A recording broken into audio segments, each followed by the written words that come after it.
The bombshell has dropped. Brian Kelly is out at LSU. But what does this mean for the team, especially at the quarterback position?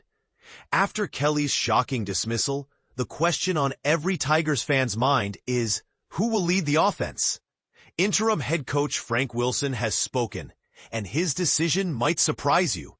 Despite the coaching change, Garrett Nussmeier will not be benched. Wilson has declared that Nussmeier will remain the starting quarterback as LSU prepares to face off against the formidable number 4 Alabama Crimson Tide. That's right. The fifth-year senior gets to keep his spot, at least for now. But here's where it gets controversial.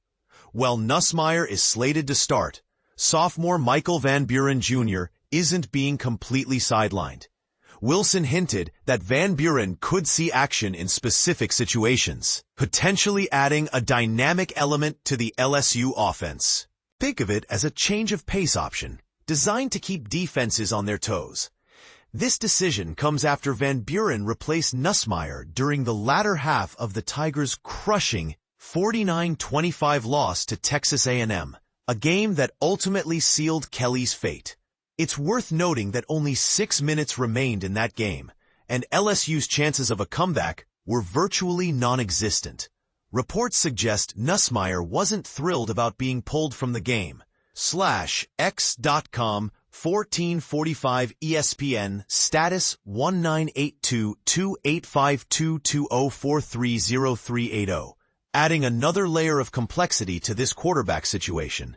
Now, a coach in Wilson's position faces a real dilemma.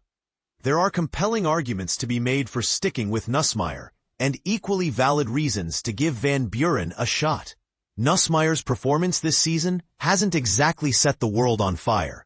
He's thrown for 1,806 yards, 12 touchdowns, and 5 interceptions. However, and this is the part most people miss, he possesses a significant advantage in experience over Van Buren, who, despite making 10 appearances for Mississippi State in 2024, is still relatively green at the college level. If Wilson's primary focus is on achieving a strong finish to the 2025 season, leaning on Nussmeier's experience makes strategic sense. A veteran presence under center can provide stability and potentially minimize costly mistakes down the stretch.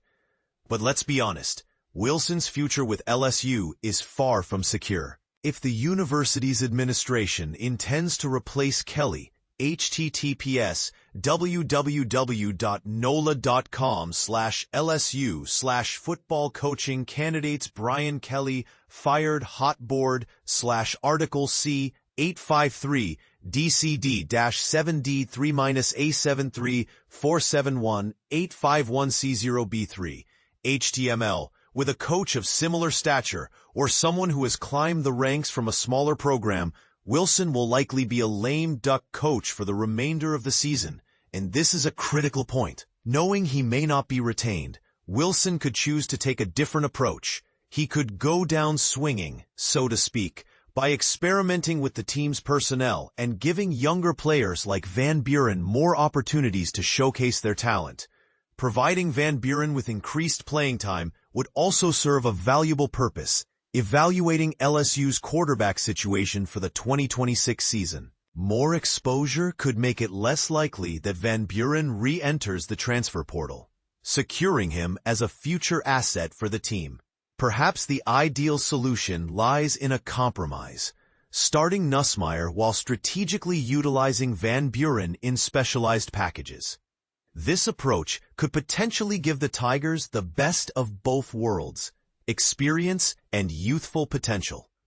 But what happens if Nussmeier continues to struggle?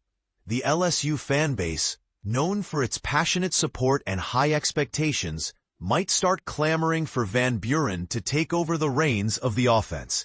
What do you think? Should Wilson stick with experience or gamble on youth? Is it fair to Nussmeier to be pulled if he has a bad game?